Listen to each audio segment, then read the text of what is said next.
Pemirsa, Kamar Dagang dan Industri Indonesia atau Kadin Indonesia memproyeksikan pertumbuhan sektor logistik bisa di atas 6% di tahun 2023 ini.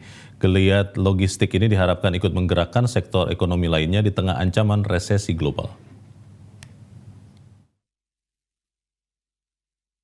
Para pelaku bisnis transportasi dan logistik maritim 4 negara ASEAN bagian timur, yakni Brunei, Indonesia, Malaysia, dan Filipina, kembali berkonsolidasi di Jakarta pada 21 hingga 23 Februari 2023 untuk meningkatkan daya saing ekonomi kawasan, terutama ekonomi perdagangan dan investasi di area pertumbuhan ASEAN bagian timur.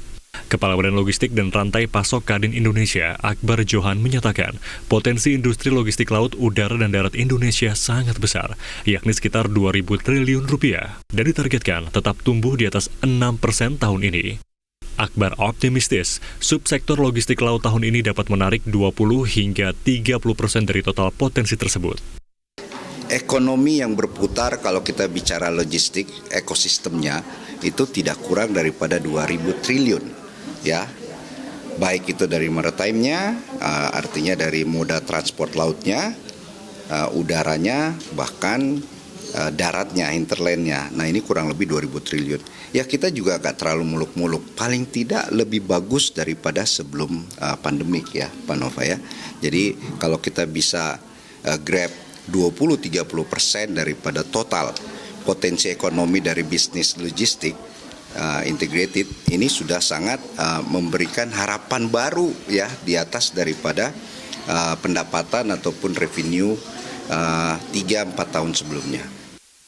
Sementara, Ketua Komite Tetap Bidang Perhubungan Laut Kadin Indonesia, Nova Mugianto, menyatakan akan membuka peluang jalur baru ekspor untuk meningkatkan volume perdagangan dan investasi di Indonesia, terutama investasi untuk peremajaan armada laut domestik, karena sebagian besar sudah berusia lebih dari 15 tahun. Kita tahu tahun 2023 itu kan akan ada krisis ya, sehingga kita harus kreatif lah dalam hal ini untuk lebih banyak membuka jalur-jalur baru, kira-kira seperti itu. Nah, kalau kita bicara secara total itu memang sekarang kalau Indonesia sudah kembali kepada sebelum pandemi ya, kalau kita bicara mengenai domestik ya. Nah, sekarang gimana caranya supaya ekspornya itu kita bisa lebih banyak. Forum Maritim Brunei, Indonesia, Malaysia, Filipina, East Asian Growth Area didirikan sejak tahun 1994 yang bertujuan untuk mempromosi dan memfasilitasi perdagangan dan pembangunan ekonomi 4 area pertumbuhan ASEAN bagian timur.